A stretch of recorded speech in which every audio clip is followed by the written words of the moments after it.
الكريم المنان على ما هدانا إلى الإسلام وأرشدنا للإيمان وأنزل هذا القرآن بالبرهان وأرسل لنا أفضل الرسل بأفصح اللسان فله الحمد والشكر على هذه النعم العظيمة والآلاء الجسيمة والصلاة والسلام على خير خلق الله وخاتم رسل الله الذي قال ما اجتمع قوم في بيت من بيوت الله يتلون كتاب الله ويتدارسونه فيما بينهم إلا نزلت عليهم السكينة وغشيتهم الرحمة وحفتهم الملائكة وذكرهم الله فيمن عنده وعلى آله وصحبه ومن اهتدى بهديه وبعد.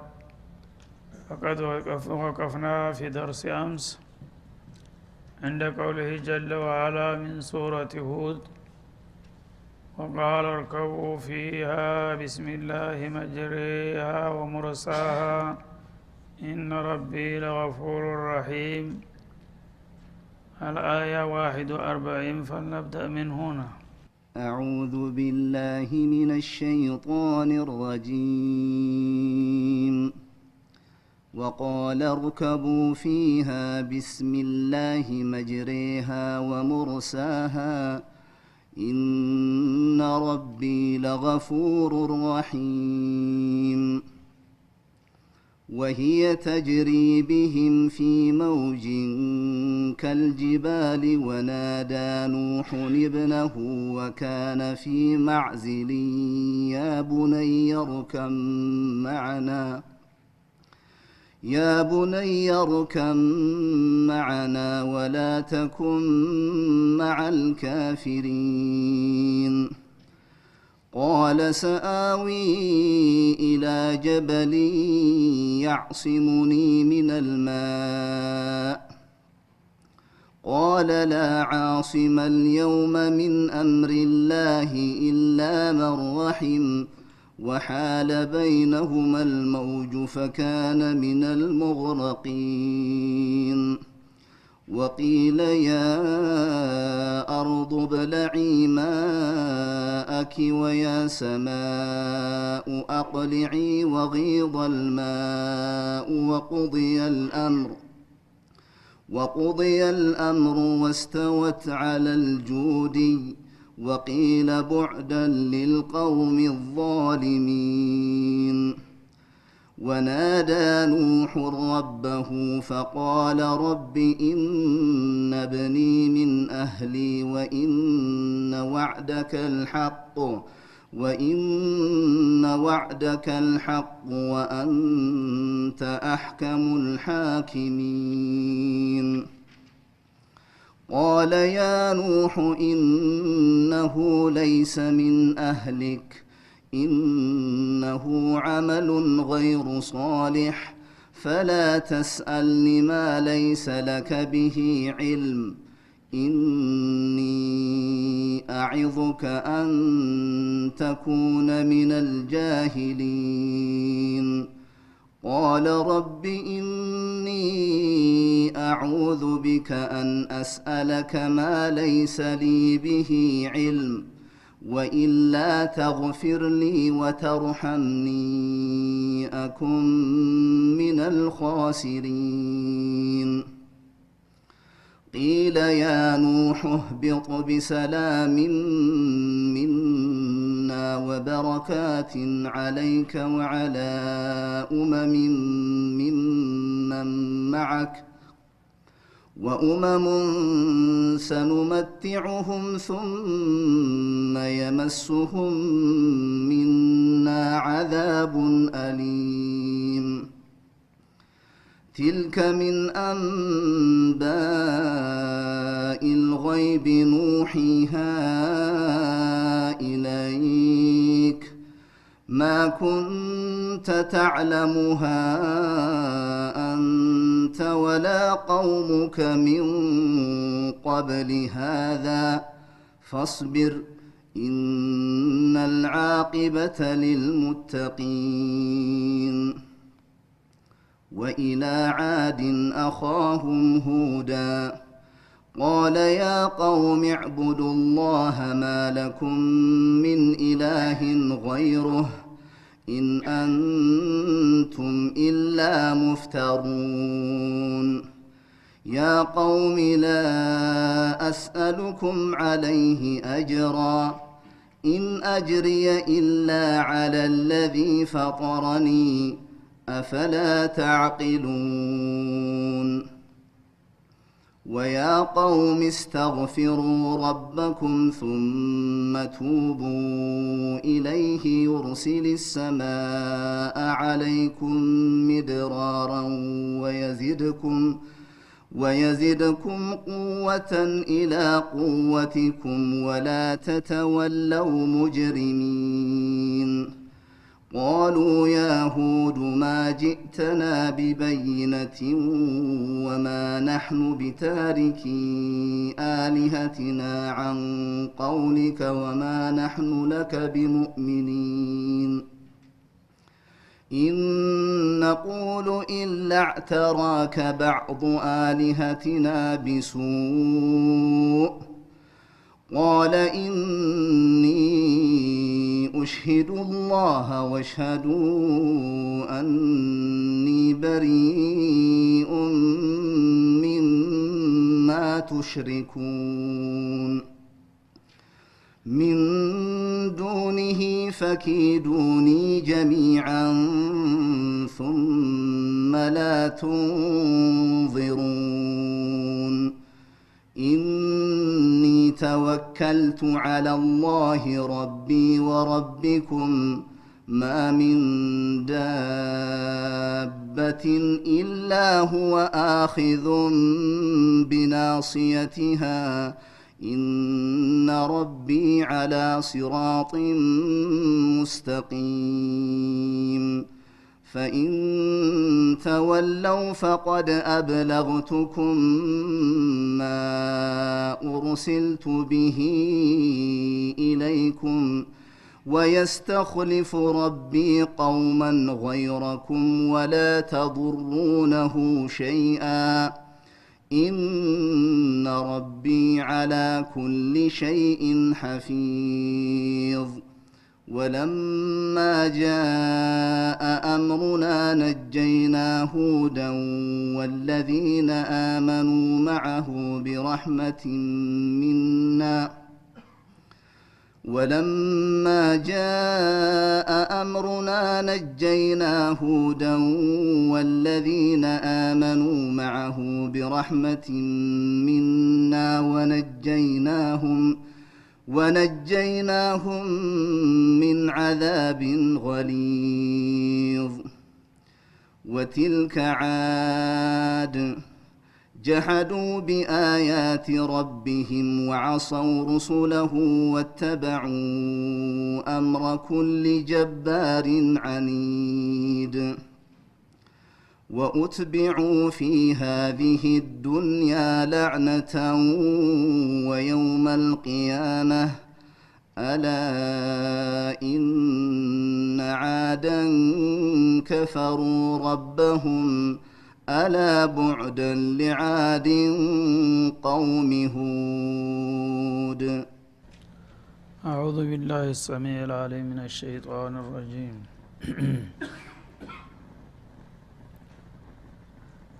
ما زال السياق مستمرا مع قصة نبي الله نوح وقومه قدم سير يتجمروا يا نبي الله نوح قصة التتكاللمنا بس قطعينو نبي الله نوح እንግዲህ ለብዙ አመታትና ዘመናት ህዝቦችን ወደ አላህ ፍቃድ ለማምጣት ለተቀን ሰለቸኝ ደከመኝ ሳይሉ ያ ባላሰለሰ ጥረት ቢደክሙም ሰዎቹ አልታደሉምና ሊቀበሉና ሊከተሏቸው አልቻሉም። ያኔ አላህ Subhanahu Wa Ta'ala ለሳቸው ሌላ እርምጃ መውሰድ እንዳሰበና ከዛ ራሳቸውንና ተከታዮቻቸውን ለማዳን ሌላ ስራ እንዲጀምሩ መመሪያ ተሰጣቸው ማለት ነው። ወስነኢል ፉልከ ቢአዩንና ባለው እንዳለፈው መርከባቸውን በጅብሪል አስተማሪነት እና ተባባሪነት እየተረዱ ሰርተው አጠናቀው አስቀመጡ። ያ የቀጠሮ ዕለት በሚደርስበት ጊዜ አላህ Subhanahu Wa Ta'ala ከመሬት ውሃ ገንፍሎ እንዲወጣ አደረገ። ያኔ ወዲያውኑ በተጠንቀቅ ቆመው ስለነበረ መጫን ያለባቸውን ሰዎችና ነፍሳት እንስሳቶችን ጭነው ወዲያውኑ ውሃው ከያቅጣጫው ገንፍሎ በመምጣት ምድርን አጥለቀለቀ። وقال اركبوا فيها بسم الله مجريها ومرساها ለቤተሰባቸውና ለተከታዮቻቸው በሉ እንግዲህ ይህችን መርከብ ተሳፈሩ፣ እሷ በተወኩል ነው የምትመራውና የምትንቀሳቀሰው አሉ።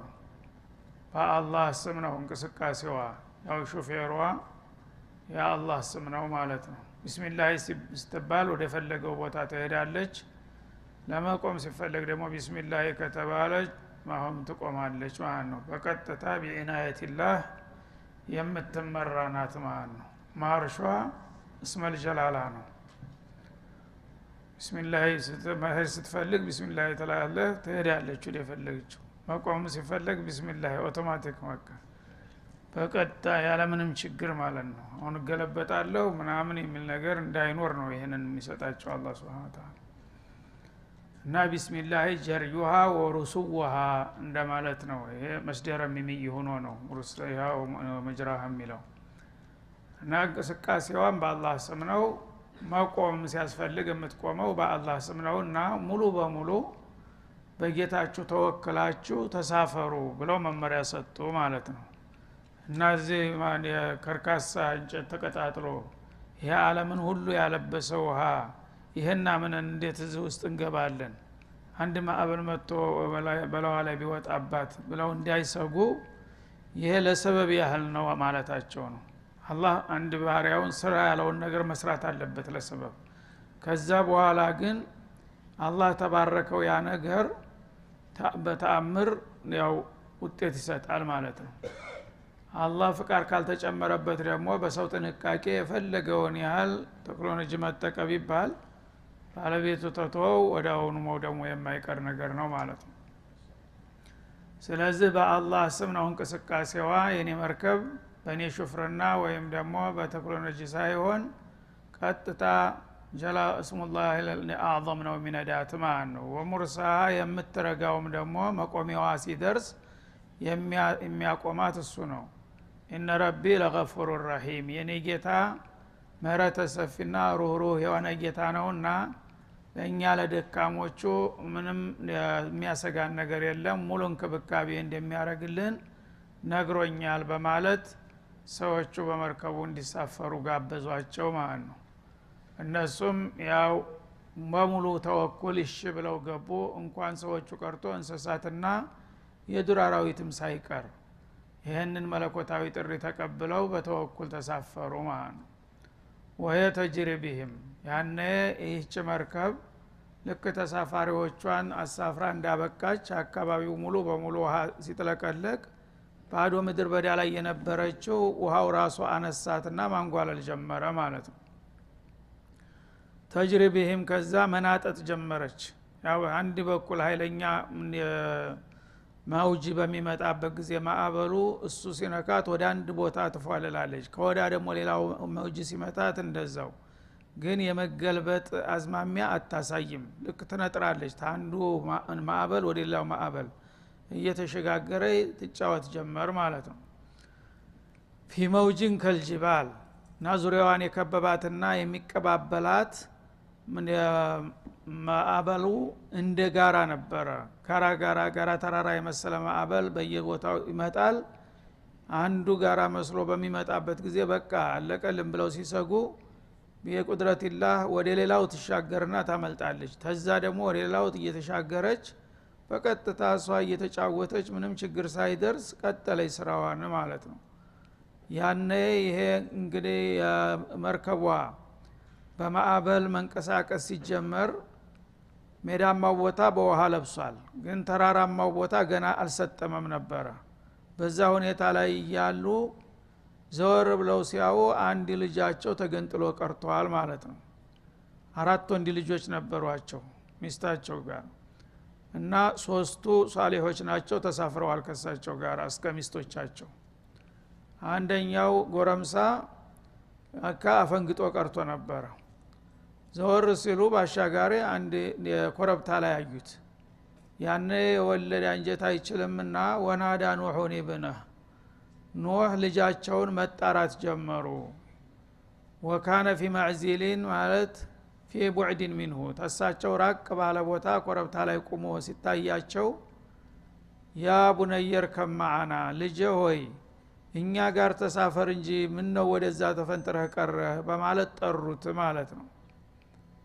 እሱ እንግዲህ ሁን ብሎ ነው የራቀው መጀመሪያው ነው። እሳቸው ግን በአጋጣሚ ምናልባት እንደዘነጋ ውሃው አቋርጦት ነው መስሏቸው በመርበትበት ድምጻቸውን አንስተው ከፍ አድርገው ይጣራሉ። ቶሎ ብለህና ቶሎና ቶሎ ተሳፈር እያሉ ሲወተውቱት እሱ ግን ጆሮ ዳባ ልበስ አለ ፈርዶበታልና ማለት ነው።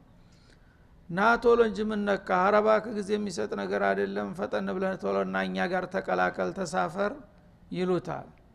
ወላ ተኩም ማዓል ካፊሪን ከኛ የተለየ ያው የካፊሩ ቡድን ነው። ስለዚህ ተካፊሮቹ ጋራ መወገን አያዋጣህምና እነሱን ትተህ ወደኛ ተቀላቀል ፈጠን ብለህ በማለት ጠሩት ማለት ነው።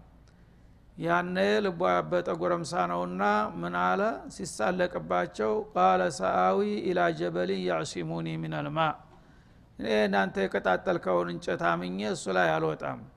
ትልቅ ተራራ አለ በአካባቢ እዛ ተራራው አናት ላይ እወጣለሁኝ በሱ ልድን እችላለሁኝና አትጠብቁኝ አላቸው ማለት ነው። ያኔ እሳቸው ደግሞ ቃል ላ ዓሲመ ልየውመ ሚን አምሪላህ በዛሬው ዕለት ከአላህ ትእዛዝ የሚያዲን ምንም ነገር እኮ የለም አሉት። ትልቅ ተራራ ብትለው ተትንሽ ቆይታ በኋላ ሁሉም ነገር ይጥለቀለቃል። ስለዚህ ይቺ ትንሿ ደሳሳዋዬን የመርከብናት መዳኛዋ እንጂ ሌላ መዳኛ የለም። ይልቁንስ ቶሎ ብለህ ወደዚህ ና ቶሎ ጋራ ተራራ ምን ባል ነገር የለም መዳኛው ይቺ መርከብ ብቻ ናት በማለት አሁንም ደግሞ ጠሩት ማለት ነው። እሱም ደግሞ ያው አልቀበልም ብሎ ወደ ተራራው መጋፈር ጀመረ ማለት ነው።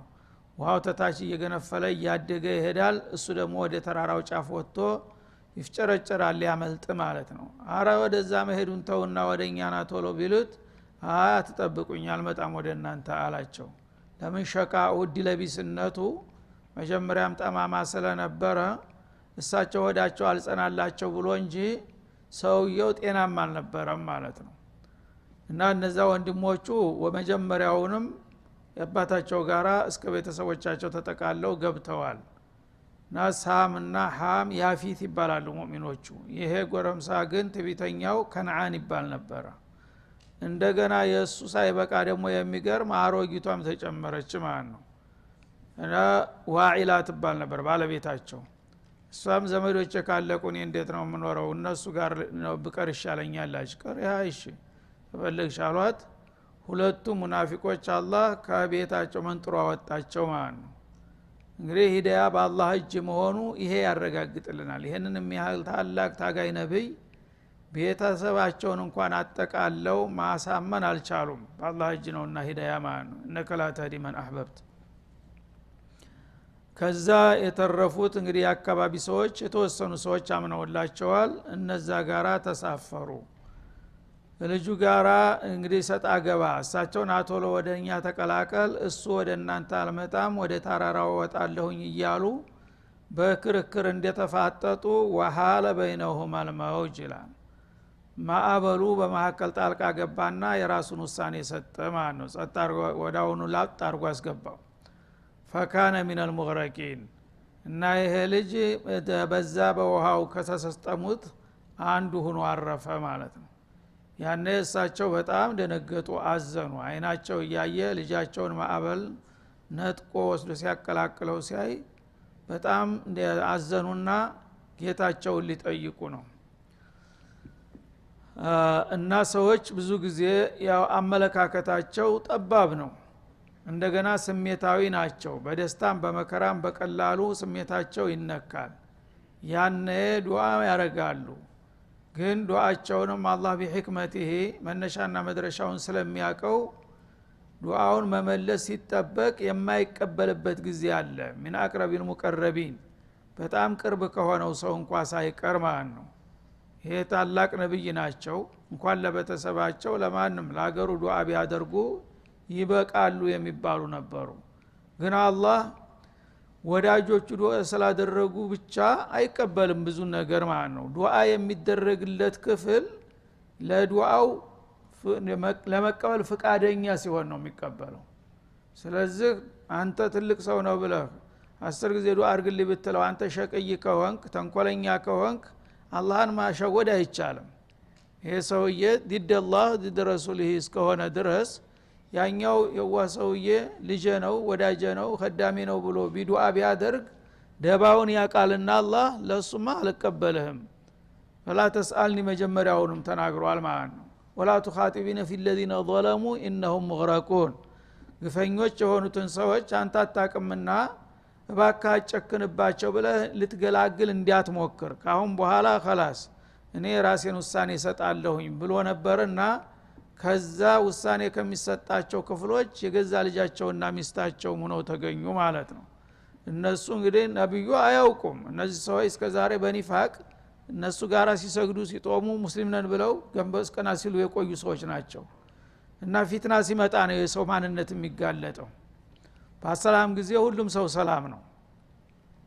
አሁን አላህ Subhanahu Wa Ta'ala ማንነታቸውን ሲያጋልጣቸው እሳቸው እንኳን እንዲድኑ ቢወተውቱ ተቀባይነት አላገኙም ማለት ነው።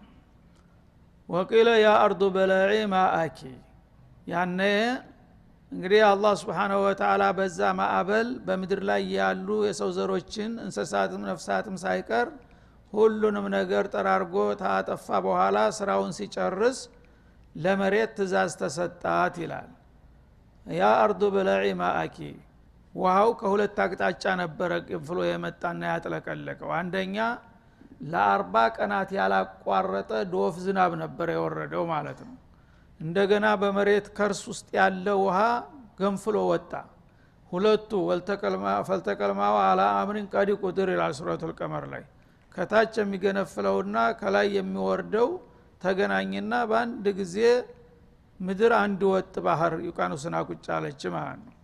በዛ መልክ ሁሉንም እንግዲህ ስራውን ተጨረሰ በኋላ መሬትን የገፈነ የተፋችውና ያገነፈለችውን ውሃ ወደታች እንድትመጥ ትእዛዝ ተሰጣት። ቂለ ሚን ዒንዲላህ ማለት ነው። ያ አርዱ በላዒ ማአኪ አንቺ መሬት የተፋሽውን ውሃ አሁን ስራው አልቋልና መልሰሽ ምጠጪ ዋጪ ተብላ ታዘዘች። ወያ ሰማኡ አቅሊዒ ሰማይ ደግሞ አቁም ካሁን በኋላ ዝናብ እንዳይወርድ የሚል መለኮታዊ ትእዛዝ ተሰጣቸው ለሁለቱ ማለት ነው። ይሄ በጣም እንግዲህ አስገራሚ የሆነ አገላለጥ ነው። አላህ Subhanahu Wa Ta'ala ሰማይና መሬትን እንደ ሁለት ሰው አዘዛቸው። በቃ ሰማይም አቁሚ ካሁን በኋላ ዝናብ እንዳይወርድ መሬትም ተታች ያለውን ምጠጪ ብሎ ለሁለቱም ዓለም ትእዛዝ ተሰጣቸው። ወዳውኑ ያ ውሃ እንዳልነበረ ወደ መሬት ሰርጎ ገባ ማለት ነው። እና ኢብኑል ሙቀፈዕ የሚባል በጣም ዘክይ ፈሲህ ሰው ነበር በአንድ ወቅት ይባላል። እና ቁርአን በሰው አቅም ሊወዳደሩት አይቻልም።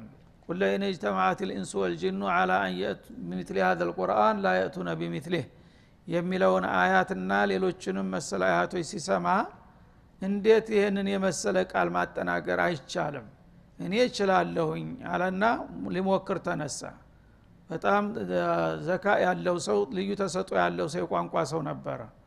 ስለዚህ የተለያዩ ሙደወናት ማስታወሻችሁን መጻፍ ጀመረ። አያቶችና ሱራዎች ጋር ያመሳሰለ ይሄን ቁርአን የመሰለ ነገር ማምጣት ይቻላል እስቲ እኔ ልሞክር ብሎ ይሄን ስራ እንደጀመረ ፈለታት አንድ ቀን በመድረሳ አጠገብ አልፎ ሲሄድ ህፃን ልጅ ይሄንን አያት ሲያነብ ጆሮው ላይ ደረሰ። ያ አርዱ በላዒ ማአኪ ወያ ሰማኡ አቅሊዒ አለ። እና አንቺ መሬት ይሄንን በአለም ላይ የተኛውን ባህር ምጠጪ፣ ሰማይ ደግሞ ካሁን በኋላ ተላይ መዝነብሽን አቁሚ የሚል ትእዛዝ። والله ليس هذا بكلام الناس አለ። እና ይሄ ሰማይንና መሬትን በአንድ ጊዜ አዞ የሚያቆም ይሄ የፈጣሪ ቃል ሊሆን አይችልም ብሎ ይዘት የነበረውን ሲሰበስባቸው የነበሩትን መረጃዎች ቦጫጭቆ ጣለ ይባላል።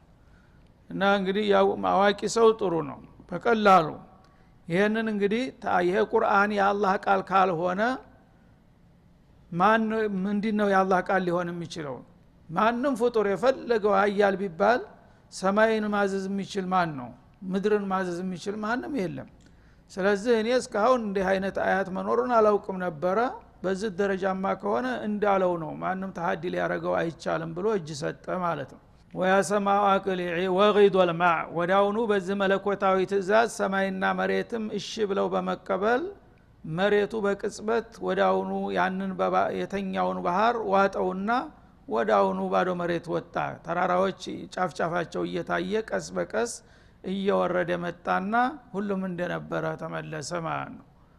ወጊድ ወልማዕ ማለት ውሃው ወደ መሬት ሰርጎ ገባ። ወቁድየል አምር ጌታ ያዘዘው የወሰነው ነገር ተፈጸመ ወዳውኑ ማለት ነው። ወስተወት አለል ጁዲ የነብዩላህ ኑህ መርከብም ጁዲ በተባለች ኮረብታ ላይ ወረደችና እሱ ላይ ቆመች ማለት ነው። እና ጁዲ የምትባል ኮረብታ በመውሲል ሀገር በኢራቅና በሉብናን መካከል የምትገኝ ትንሽ ተራራ ናት እቺ ጁዲ ማለት። እዛ ላይ ሰፈረች ማለት ነው። መሬት አገኘች ለመጀመሪያ ጊዜ። ወቂለ ቡዕደን ሊልቀውም الظالمين እነዚህ ለዘመናት ተመክረውና ተዘክረው አንቀበልም ያሉ ግፈኞችና በደለኞች ለሆኑ ህዝቦች ከአላህ ረህማ መሰናበት ይገባቸዋል ተባሉ። በዚህ ጉዳይ ተጠናቀቀ የነሱ ሁኔታ ማለት ነው።